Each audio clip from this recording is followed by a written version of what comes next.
Ce soir, sous la grâce et l'autorisation de notre Père et Mentor, le papa de la maison, le pasteur Bian, et sa femme, que je tiens véritablement à remercier pour leur disponibilité, leur ouverture, parce que quand nous n'avions pas où célébrer nos cultes, nous les avions sollicités ici. Je pense que j'ai déjà organisé 2 ou 3 mariages ici, avec leur accord. Donc, est-ce que nous pouvons acclamer le Seigneur pour leur vie? Merci beaucoup. Merci d'être là pour soutenir nous, jeunes serviteurs de Dieu, jeunes missionnaires. Avec vous, le Sénégal, qui est réputé être un terrain difficile, n'est plus difficile. Alléluia. Amen. Et je bénis le Seigneur également pour la vie des responsables de l'Église, les diacres, le conseil et autres, le département d'intercession qui a organisé ce programme. Que le Seigneur nous bénisse. Amen. Comme le pasteur l'a dit, je pense que Madame Diouf a déjà mis le feu. Le feu est perceptible déjà. Alléluia. Donc, elle a balisé le chemin, tout sera facile pour nous. Tu vas recevoir quelque chose avant de partir ce soir. Amen. Donc, si nous pouvons nous mettre sur nos pieds et prier, s'il vous plaît. You are Yahweh. You are Yahweh. You are Yahweh. You are Yahweh. You are Yahweh. You are Yahweh. Alpha and Omega.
Dieu te touche en ce moment. Que la présence de Dieu soit avec toi en ce moment. Que Dieu soit plus proche de toi encore ce soir. Que son esprit te visite en ce moment. Que son esprit soit au rendez-vous en ce moment. Que son esprit t'assiste en ce moment. Que son esprit opère des miracles en ce moment. Dans ta vie ce soir, reçois déjà ton miracle. Dans ta vie ce soir, reçois déjà la touche du Seigneur. Reçois ta guérison. Reçois ta restauration. Reçois ton réconfort. Reçois la visitation. Reçois la visitation. Reçois la visitation. Reçois la visitation. Reçois la touche du Saint-Esprit. La touche de Dieu. La touche de Dieu.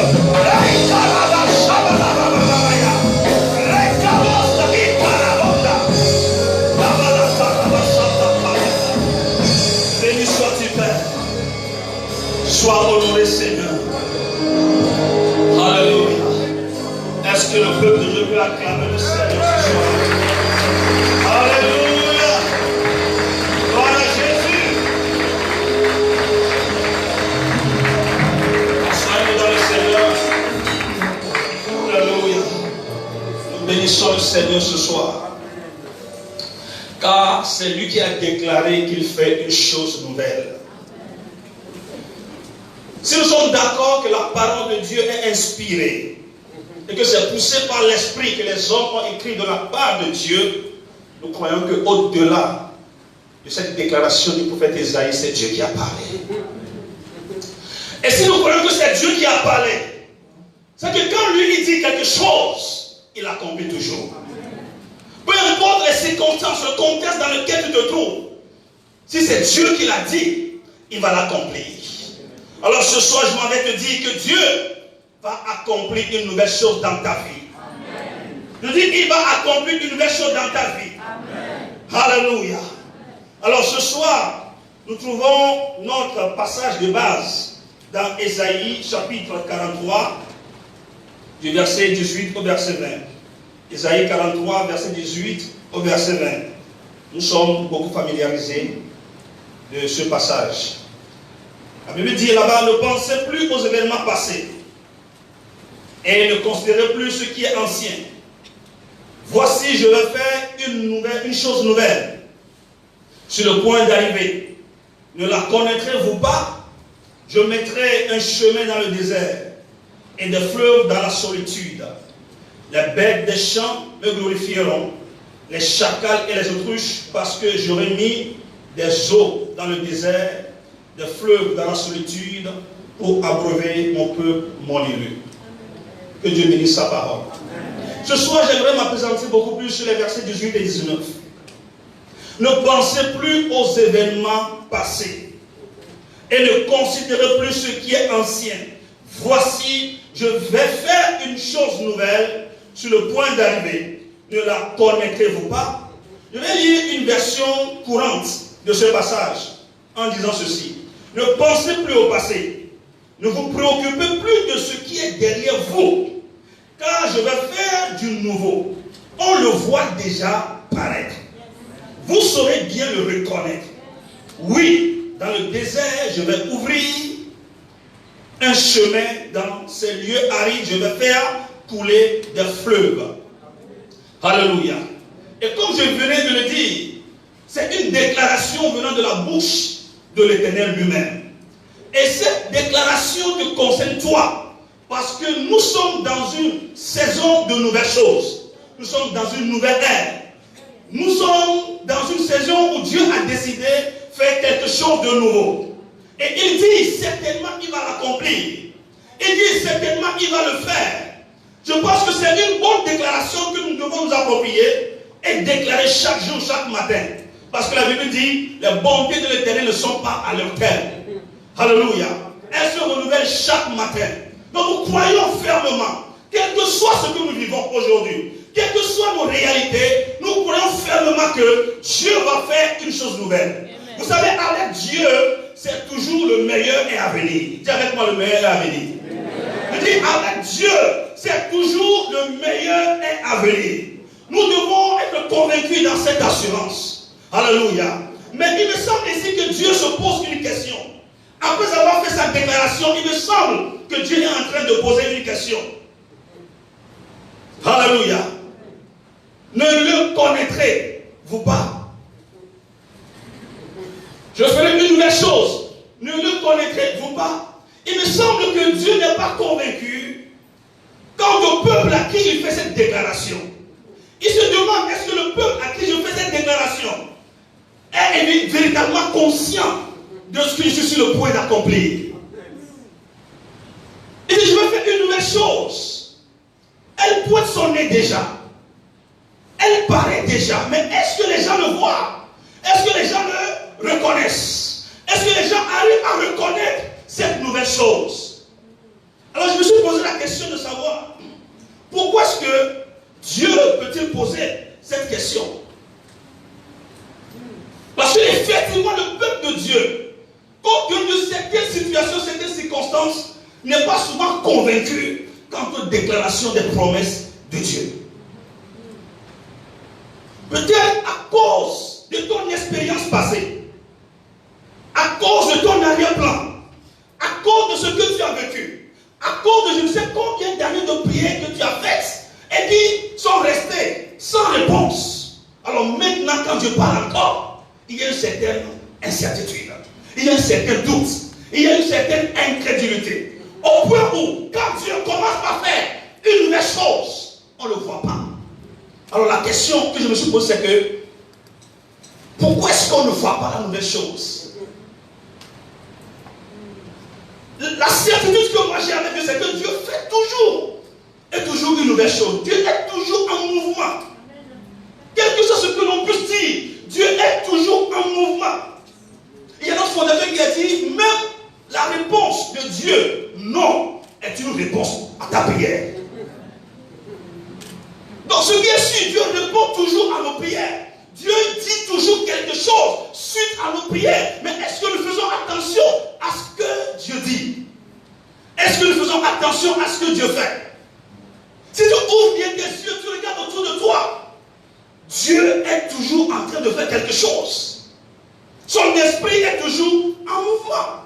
La Bible dit au commencement, la terre était informe. La terre n'avait pas de forme, mais l'Esprit de Dieu mouvait à la surface de la terre. Donc, quelle que soit ta situation présente, l'Esprit de Dieu est toujours en mouvement. Et il est toujours en train de faire quelque chose dans ta situation. Quelqu'un ne m'a pas compris ce soir. Je dis, l'Esprit de Dieu est en mouvement et il est toujours en train de faire quelque chose dans ta situation. Et c'est lui-même, l'Esprit de Dieu va agir dans ta vie. Il va mouvoir dans ta vie. L'Esprit de Dieu va bouger dans ta vie. Parce que l'Esprit de Dieu ne se repose jamais. Mon Père travaille. Moi aussi, je travaille. Jésus l'a dit. Mon Père travaille jusqu'à maintenant. Il ne s'est pas reposé. Moi aussi, je travaille. Mais vous savez, les gens ont pris le repos de Dieu du 7e jour pour en faire un repos éternel. Je le répète, les gens ont pris le repos du 7e jour de Dieu pour en faire un repos éternel. C'est comme Dieu ne fait plus rien. Le simple fait que ta situation reste telle qu'elle ne signifie pas que Dieu se repose. Il ne se repose pas. Celui qui veille sur Israël ne dort point. Il est toujours éveillé. Il veille sur ton âme. Pendant que tu dors, il veille sur toi. Pendant que tu languis, tu pleures, tu te lamentes, il t'observe et il veille sur toi. Il est concerné par ta situation. Mais tu sais pourquoi tu n'arrives pas à reconnaître l'action ou bien le mouvement de Dieu dans ta vie? Tu sais pourquoi tu n'arrives pas? Il est dit dans ce passage. Et c'est ce qu'il aimerait faire ressortir. Parce que si nous ne sommes pas conscients, si nous ne sommes pas conscients de cela, quels que soient les cris que nous aurons à élever devant Dieu, nos intensités de prière, rien ne change pas. Rien ne changera. Rien ne changera. Les gens prient beaucoup. Les gens jeûnent beaucoup. Mais ils ne voient pas le changement de leur situation parce qu'ils ont manqué cette chose-là. Et c'est très simple. Quand je vais te le dire tout à l'heure, tu vas dire, je sais ça. Je le connais. Mais pourtant, nous sommes toujours là-dedans. Et nous voyons pas la nouvelle chose qui s'accomplit autour de nous. Dieu fait toujours une nouvelle chose. Alors pourquoi est-ce que nous n'arrivons pas à voir la nouvelle chose de Dieu? Qu'est-ce qui empêche la nouvelle chose. La Bible dit, nous pensons aux événements passés. Nous pensons aux événements passés. La première raison pour laquelle nous n'arrivons pas à voir la main de Dieu agir dans notre vie, c'est que nous sommes trop focalisés sur le passé. Ce peut être nos succès du passé ou nos échecs du passé, l'un ou l'autre. Peut-être que tu es tellement satisfait de ce que Dieu t'a déjà fait et tu ne penses pas qu'il y ait une bénédiction au-delà de ce que tu as déjà obtenu. Peut-être que tu as déjà ta maison, ta voiture, tout ce que un mariage, tout. Tu ne penses pas qu'au-delà de cela, il y a quelque chose de nouveau. Et tu penses que tu n'as plus besoin de Dieu. Frère, tu as besoin de Dieu encore. Parce qu'il peut faire au-delà de ce que tu as déjà obtenu. Il peut faire au-delà de ça. Donc la satisfaction des succès du passé peut empêcher Dieu de faire une nouvelle chose dans ta vie. Je dis la satisfaction des succès du passé peut aussi empêcher Dieu de créer, d'initier, de bouger, d'agir dans ta vie. Parce que tu es trop satisfait de ce que tu as déjà obtenu avec Dieu. Pour d'autres, c'est les échecs répétés du passé. Tu es tellement focalisé sur cela. Tu penses à ce passé-là. Alléluia. Penser, c'est quoi? Former des idées dans son esprit. Raisonner, réfléchir, avoir une certaine opinion par rapport au passé. Oui, tu cherches de nouvelles choses de la part de Dieu, mais tu as forgé déjà une opinion quant à la manière dont Dieu doit faire ça. Basant sur l'expérience du passé. J'avais prié avant de cette manière, j'avais obtenu ma réponse. Je dois encore prier de cette même manière pour obtenir une autre réponse. Dieu n'est pas statique. Il est toujours en mouvement. Il bouge toujours. Il évolue toujours. Dieu va te surprendre cette semaine. Avec une nouvelle stratégie. Je dis, Dieu va te surprendre cette semaine. Avec une nouvelle stratégie. Là où tu t'attendais le moins, c'est là-bas qu'il va agir. Parce qu'il prend là où il n'a pas déposé. Il moissonne là où il n'a pas semé. Ne limitons pas Dieu. Ne limitons pas Dieu. Il est capable de tout. Toi, tu es toujours en train de voir dans cette direction. Mais le voilà en train de venir par derrière. Dieu va te surprendre. Notre Dieu, c'est un Dieu qui surprend. Il est le Dieu qui surprend toujours. S'il ne surprenait pas, on n'allait pas véritablement voir sa souveraineté. Nous n'allons pas véritablement reconnaître son omnipotence. C'est parce qu'il est souverain, il est omnipotent, il peut tout faire. Ne mettons pas Dieu dans une bouteille. Il peut tout. Ne pensez plus aux événements passés. Si vous continuez de penser aux échecs passés, à la situation de ta famille, la famille dont tu es issu, ce que la famille a pu faire, ce qu'elle n'a pas pu faire, il y a certains qui définissent leur succès par rapport au succès de leur famille. Tu ne peux pas avoir la nouvelle chose là dont on parle. Parce que le fait de penser ta destinée en se basant sur ce que ta famille a déjà réalisé ou non, tu as déjà limité Dieu. Mais ce soir, la main de Dieu va se lever dans ta vie. Amen. Parce que tu vas avoir la révélation. Tu vas avoir la compréhension, la main de Dieu va agir dans ta vie. Ne pensez plus aux événements passés. Alléluia. Dans Lamentation chapitre 3, nous allons entendre les lamentations de quelqu'un par rapport à son passé. Alléluia. Lamentation chapitre 3. Je lis à partir du verset 18. Et j'ai dit, ma force est perdue. Je n'ai plus d'espérance en l'Éternel. Quand je pense à ma détresse, quand je fais quoi? Quand je pense à ma maladie, le nombre d'années que cette maladie a fait. Quand je pense à ma situation, quand je pense à combien de fois j'ai passé cet examen, quand je pense à tout ce que j'ai perdu, à ma misère, à l'absence, la souffrance que j'ai endurée, au poison, ma vie était amère. J'ai tellement souffert au point où je suis désespéré. Quand mon âme s'en souvient, elle est abattue au-dedans de moi. Voilà la cause du fait que nous n'arrivons pas souvent à observer la nouvelle chose.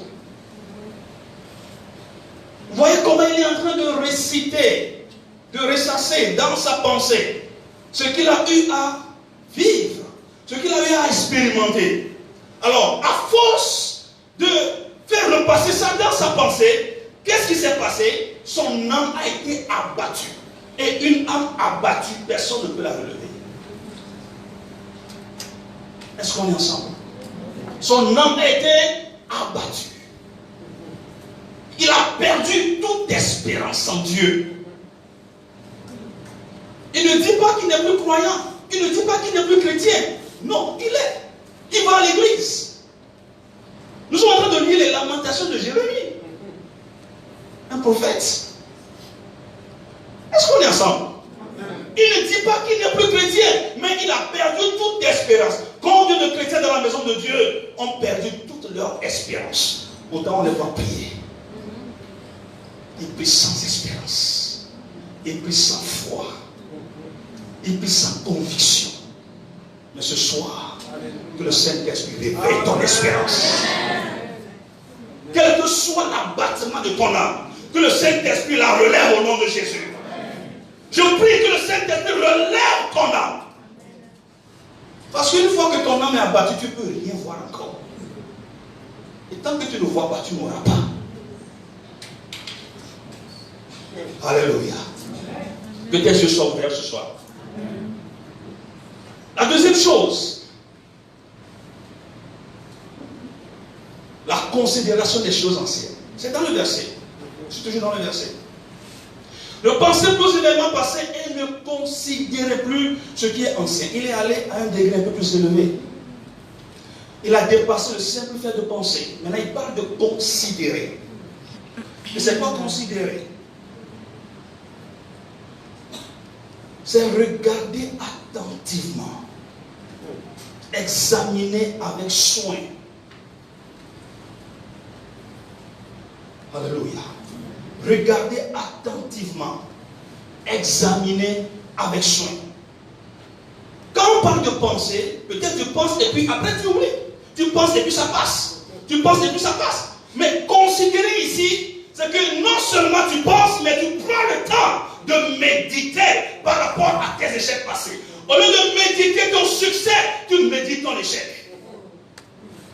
Au lieu de méditer une nouvelle chose, tu médites les mauvaises choses que tu as eu à expérimenter. Tu observes attentivement, avec soin. Alors que la version courante que je viens de lire nous dit quoi? Ne vous préoccupez plus de ce qui est derrière vous. Ne vous préoccupez plus de ce qui est derrière vous. Mais te voilà en train de te préoccuper de ce que tu vis. Tu te préoccupes trop de ta situation présente. Avec ça, frère et soeur, tu ne peux jamais expérimenter le miracle de Dieu. Nous tous, d'une manière ou d'une autre, nous vivons des situations. Le pasteur en premier, nous aussi, on vit des situations. Mais si nous, on a encore le courage de venir vous annoncer ces choses, on ne joue pas à l'hypocrisie, non, on est sérieux. C'est pas qu'on cache pour nous, on vient dire pour vous, non. C'est qu'on arrive à vaincre pour nous. Et on a le courage, la force pour venir vous annoncer la vérité. Pour venir vous annoncer la promesse de Dieu. Si nous sommes là, nous étions là à nous préoccuper de ce que nous vivons actuellement, ou bien de ce que nous avons expérimenté dans le passé, ce qu'on nous a fait, ce qu'on nous a fait endurer, ce que nous avons souffert, tout cela, on n'aura plus la force ni la foi de venir vous communiquer la vérité de Dieu. Mais c'est parce qu'on a décidé de ne plus nous préoccuper trop de ce que nous souffrons. Sinon, on souffre quand même. Chaque enfant de Dieu souffre. Le pasteur en premier. On a des problèmes. On a des situations. Mais nous avons compris la parole de Dieu. Que nous ne gagnons rien en nous préoccupant de notre situation. Nous ne gagnons rien en nous préoccupant de notre précarité. J'aimerais encourager quelqu'un ce soir. Lève-toi et quitte cette situation. Je dis toujours que la réalité que tu vis, c'est pas ça qui est la vérité. C'est vrai, tu vas me dire, pasteur, tu ne sais pas ce que je vis. Tu ne connais pas la réalité dans laquelle je me baigne. Oui, je le sais, puisque moi aussi je le vis des fois. Mais sauf que je crois et je suis convaincu que ce n'est pas ça la vérité de Dieu pour ma vie. Nous nous préoccupons trop de ce que nous vivons. Et je dis toujours, prions ce que nous voulons et non ce que nous vivons. Les chrétiens prient trop ce qu'ils vivent. Les chrétiens prient trop ce qu'ils vivent. Ils ne prient plus, ils n'ont plus le temps de prier, le temps de finir les requêtes concernant le passé. Tu n'as plus le temps pour prier ce que tu veux. Tu es fatigué et le sommeil t'a pris. Si tu as une heure de temps de prière, tu prends 50 minutes pour se plaindre dans les prières. C'est des plaintes, ce ne sont pas des prières. Ce que je viens de lire là, ce n'est pas des prières, c'est des plaintes. On l'a bien dénommé lamentation. Gloire à Jésus. Amen. Mais ce soir, sois délivré de telle lamentation au nom de Jésus. Sois délivré de telle lamentation au nom de Jésus. Lève-toi et quitte ces lamentations. Ce n'est pas la solution pour ton problème.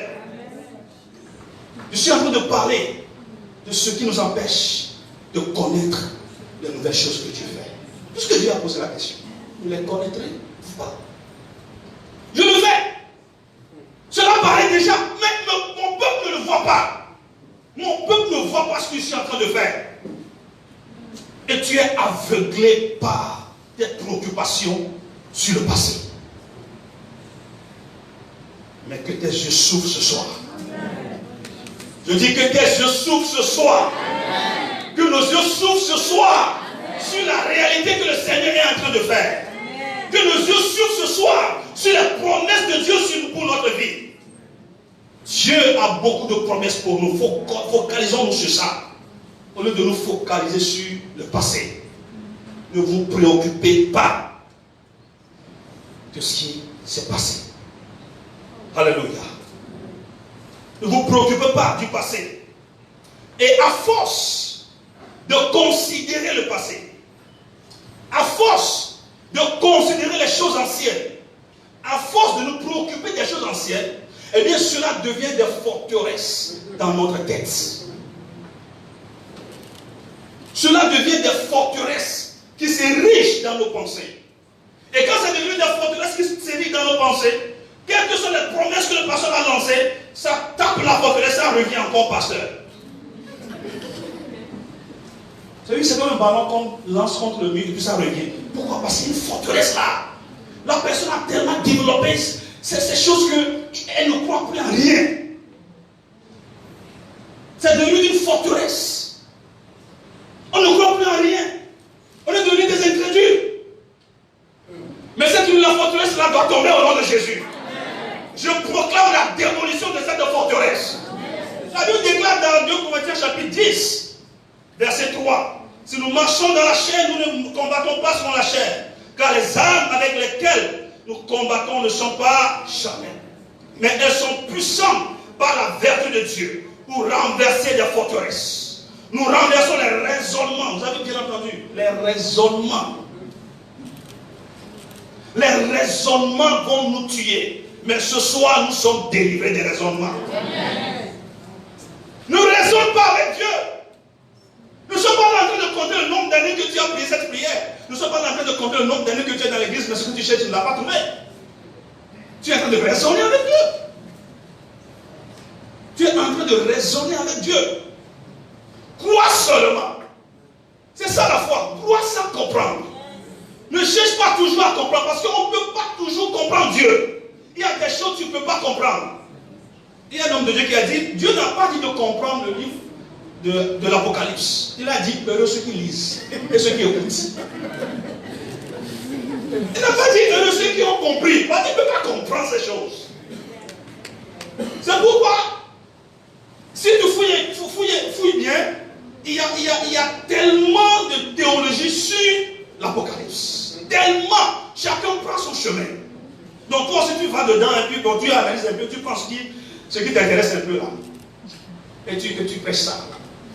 Sinon, il y a tellement de commentaires, tellement de méthodes d'interprétation. Alléluia. Tu ne peux pas comprendre. Donc Dieu, sachant cela, il a dit heureux ceux qui lisent et ceux qui entendent. Entends seulement et crois en ça. Alléluia. Donc la Bible dit, nous renversons les raisonnements et toute hauteur qui s'élève, vous allez voir, qui s'élève contre la connaissance de Dieu. Les raisonnements nous amènent au niveau où on perd la révélation de Dieu. Ces raisonnements dénaturent notre Dieu. Ces raisonnements déshabillent Dieu. Ces raisonnements enlèvent la souveraineté et l'omnipotence de Dieu. C'est comme Dieu n'est plus capable de faire quoi que ce soit, de changer quoi que ce soit.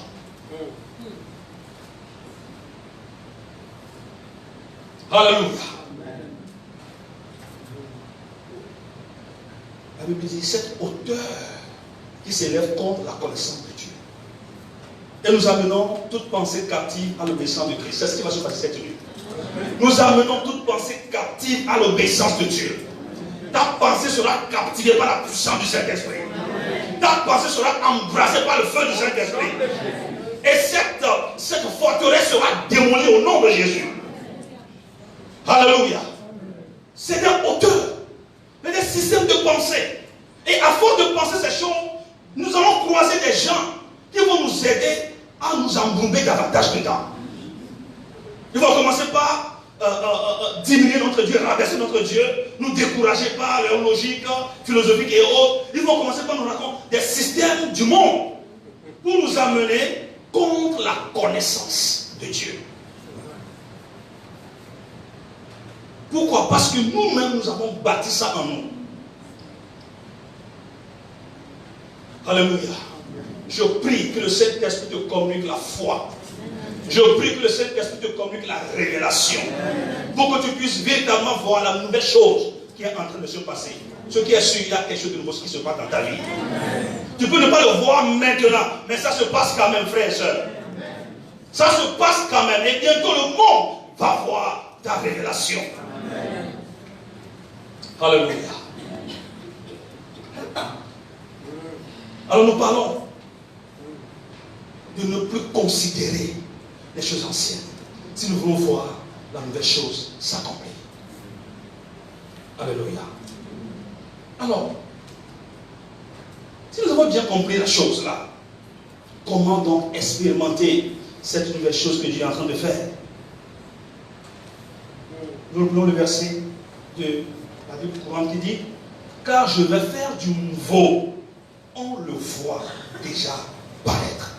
Cette version parle avec assurance, c'est une affirmation, on le voit déjà. Mais pourquoi toi tu ne le vois pas? Mais Dieu le voit déjà. Les anges le voient déjà. Même le diable qui te malmène le voit déjà. C'est justement la raison pour laquelle il te malmène. Il te fait croire que Dieu ne fait rien. Il va faire revenir chaque fois dans ta pensée: oh, tu as toujours fait cette prière. Donc combien de fois tu n'as pas été à la veille? Qu'est-ce qui a changé? Des fois, c'est le diable qui jette cette pensée dans nous. Il voit déjà la chose s'accomplir. Il le voit venir. Et c'est justement ça qu'il craint. C'est pourquoi il vient te décourager. Mais sois courageux ce soir au nom de Jésus. Alléluia. Il faut donc avoir l'assurance que la nouvelle chose est sur le point d'arriver. Nous devons développer cette assurance-là. Dis avec moi: la nouvelle chose est sur le point d'arriver. J'ai cette assurance. Alléluia. Deuxième chose, commencez par le connaître. Commencez par le connaître, commencez par le voir déjà. Alors tu vas me dire: comment voir? Nous ne marchons pas selon la vue, nous marchons selon la foi. Nous marchons selon la foi. Alléluia. Et ce que tu n'es pas capable de voir, tu ne le toucheras pas. Tu n'arriveras pas là-bas. Avant d'arriver à cette porte là-bas, tu dois déjà la voir depuis ici. C'est après l'avoir vu que tu seras amené à marcher vers là. Sinon, tu vas marcher vers ici et puis tu vas connaître le mur. Alléluia. Que tes yeux spirituels soient ouverts ce soir au nom de Jésus. Donc, première chose, avoir l'assurance. Avoir l'assurance, c'est être tellement déterminé, être totalement sûr et certain que Dieu va le faire. Je ne resterai pas comme ça. Je ne resterai pas comme ça. Je refuse de rester comme ça. Dis avec moi, je refuse de rester comme ça. Ma situation est en train de changer. Alléluia. Il y a un paradoxe ici. Il dit, je vais le faire, mais vous le voyez déjà. Est-ce que ça se comprend? Cette deux propositions-là. Je vais le faire, mais ça apparaît déjà. Est-ce que vous comprenez Dieu? Je vais le faire, mais vous devez déjà le voir. C'est contradictoire, n'est-ce pas? C'est contradictoire. C'est ça, la marche de la foi. Il va le faire. Je suis sûr qu'il va le faire. Je le vois déjà s'accomplir. C'est comme ça que la foi parle. La foi va déclarer ce qu'elle voit. Et ce qu'elle voit n'est pas physique. Mais la foi doit commencer par déclarer. La foi doit parler. Parce qu'au commencement était la parole. Et la parole était avec Dieu et la parole était Dieu. Elle était au commencement avec Dieu. Toutes choses ont été faites par elle. Certaines choses seulement. Non. Toutes choses. Toutes choses ont été faites par elle. Et rien de ce qui a été fait, n'a été fait sans elle. Il faut que la foi déclare la parole de Dieu. La foi doit parler. La foi doit déclarer. Si tout ce qui est autour de toi dit le contraire, toi tu dois déclarer ce que tu vois. C'est toi seul qui vois la chose là. C'est moi qui ai la vision. Donc quand je parle de la vision, je sais ce que je dis. Mes collaborateurs peuvent ne pas comprendre, mais moi je vois quelque chose. Ils ne peuvent pas le voir. Alléluia. Amen. Dans un passage de Daniel, la Bible dit que quand Daniel a vu l'ange, après avoir écouté, il est tombé. Mais ceux qui étaient autour de lui ne voyaient rien. Ils s'étonnaient. Pourquoi est-ce que Daniel est tombé? Il ne savait même pas comment le leur expliquer, mais il a vu quelque chose. Frère, vois quelque chose ce soir. Amen. Sœur, vois quelque chose ce soir. Amen. Commence par voir ce que tu désires. Commence par voir ce que tu cherches. Ouvre les yeux. Tes yeux spirituels doivent être ouverts. Vois quelque chose. Tout le temps avec quelqu'un qui voit quelque chose. Donc tu ne l'as pas dit avec assurance. Il te manque encore d'assurance. Il te manque encore de foi. Vois quelque chose. Vois quelque chose. Vois quelque chose. Après l'avoir vu, déclare-le. Déclare-le quand tu es seul. Déclare-le quand tu es avec tes camarades. Déclare-le quand tu es avec tes amis. Déclare-le. Ils vont te prendre pour un fou. Déclare-le quand même. Bientôt on sera qui est fou, qui n'est pas. Alléluia. Bientôt on sera qui est fou, qui n'est pas. En tout cas, nous ne sommes pas les fous. Nous sommes très lucides. Nous sommes même plus intelligents qu'eux. Parce que David dit, avec la parole, moi je suis plus intelligent que mes professeurs. Nous sommes très lucides, nous savons de quoi nous parlons. On n'est pas fous. En venant ici à attraper un microphone de crier comme un fou. On sait de quoi on parle. On a expérimenté. On a vu se réaliser. On a déjà vu se passer. Ça va se passer encore. Je dis ça va se réaliser encore. Ça va s'accomplir encore dans ta vie. Tu le vois s'accomplir maintenant.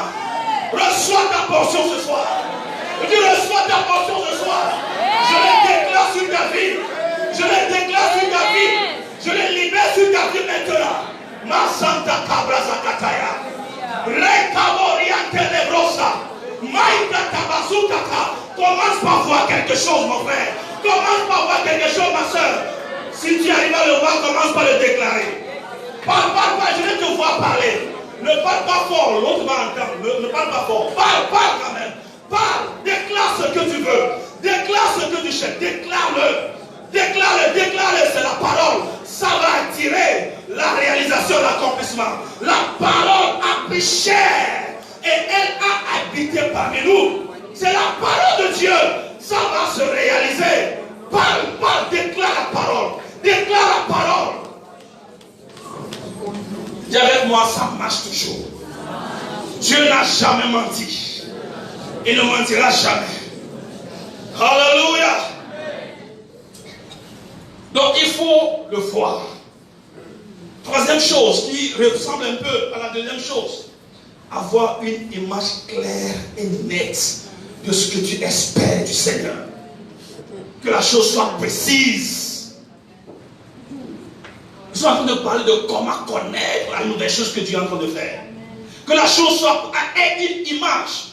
Qui veut bâtir une maison et n'a pas déjà vu l'image de la maison dans ta tête?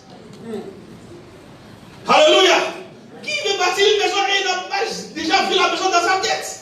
Avant même de la dessiner sur un papier, il l'a déjà dans sa tête.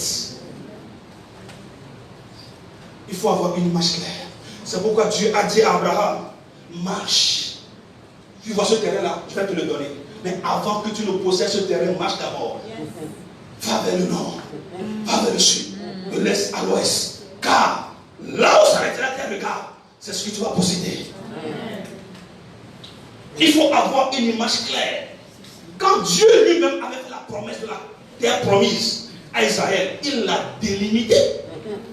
Il a précisé les contours, n'est-ce pas? Il a précisé les frontières. Mais est-ce que ces gens l'ont déjà vu? Ils n'ont pas vu. Alors, ils ne sont pas encore arrivés sur la terre. Alors pourquoi préciser les limites? D'habitude, pour montrer les limites d'une terre qui appartient à quelqu'un, tu dois d'abord l'accompagner sur le terrain, n'est-ce pas? Tu la mets sur le terrain, bon, tu vois cet arbre-là, là-bas. C'est ça la limite. Ou non? Tu vois ce fleuve-là, ça s'arrête là. Mais dans notre cas ici, Dieu, il est terrible. Quand tu marches avec lui, on dirait un fou. Mais tu n'es pas fou. Il n'a pas encore amené les enfants de Dieu là-bas, les enfants d'Israël là-bas. Mais il dit, la terre promise, le Canaan que je veux vous donner, est délimitée de telle manière, de telle manière. Il a précisé toutes les limites, tous les contours. Alors je me demande pourquoi aujourd'hui les gens se battent. Pour savoir ce qu'est Israël, ce qu'Israël n'est pas. Pour savoir à qui appartient Jérusalem et à qui il n'appartient pas. Les limites sont claires. Mais sauf qu'on ne peut pas les amener dans notre Bible. C'est ça le problème. Sinon, la querelle doit cesser. Dieu a délimité la terre promise depuis des générations. Depuis les temps anciens. Alors, si les Juifs disent nous ne pouvons pas céder, c'est qu'ils se basent sur quelque chose. Alléluia. Amen. Ils ont été convaincus de quelque chose. Ils ont eu une image claire. Une fois que tu auras une vision claire de ce que tu cherches de la part de Dieu, tu ne bouges pas. Les temps vont passer, mais tu ne bouges pas. Tu restes focalisé sur la vision.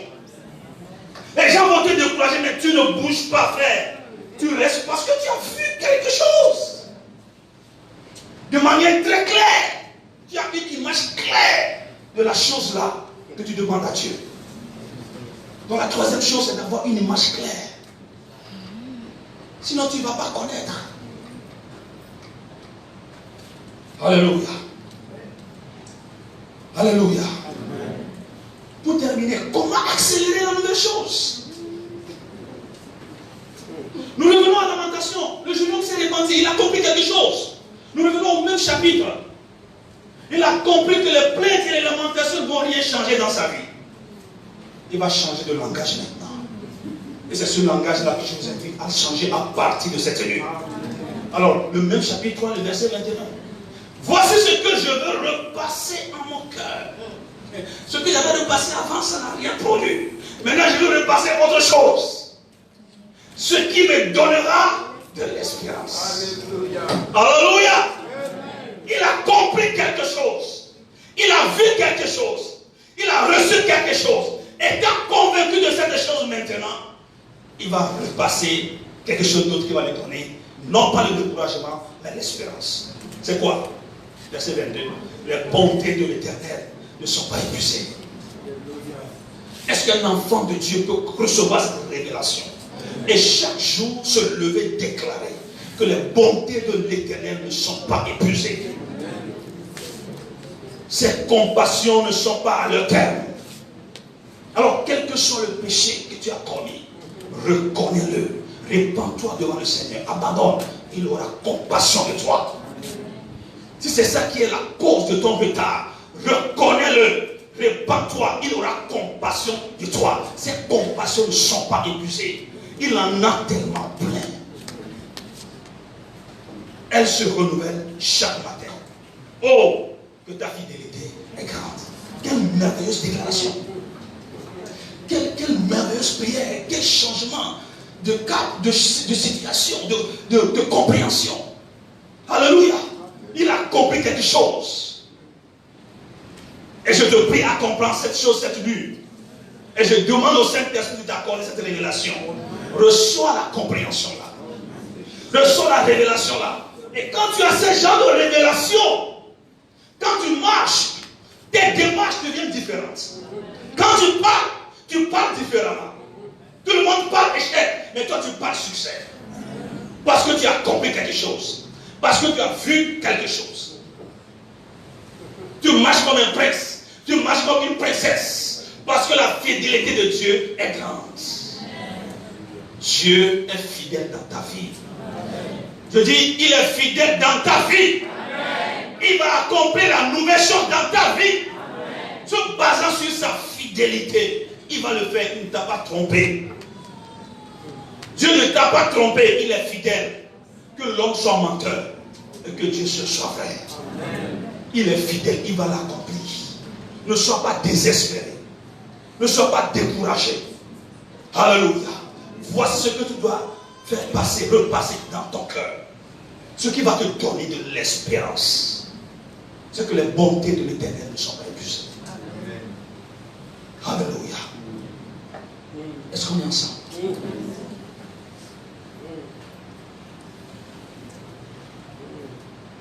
Gloire à Jésus. C'est ce que nous allons prier. Qu'est-ce que j'ai essayé de vous faire comprendre cette nuit? Pourquoi est-ce qu'on ne voit pas la nouvelle chose qui est en train de se faire? Parce que Dieu dit que nous devons déjà le voir. Pourquoi est-ce qu'on ne voit pas? Dieu dit que nous pensons trop aux événements passés. Et nous considérons trop les choses anciennes. Alléluia. Alors, qu'est-ce que nous devons faire? Nous devons avoir l'assurance quant à la promesse de Dieu. Avoir la certitude quant à la promesse de Dieu. Nous devons voir l'image claire de ce que nous cherchons de la part de Dieu. Nous ne pouvons pas prier la tête vide. Prions avec quelque chose de très clair et certain. Alléluia. Et c'est ça que nous allons confesser régulièrement. Pour accélérer la nouvelle chose, il faut confesser souvent ce que tu attends de la part de Dieu. Pour accélérer la nouvelle chose, il faut repasser ça dans ton cœur, dans ton âme, dans ta pensée. Il faut occuper ta pensée par autre chose et non les lamentations, les plaintes. Gloire à Jésus. Nous allons prier ce soir. Est-ce que nous pouvons nous mettre debout? Un cantique.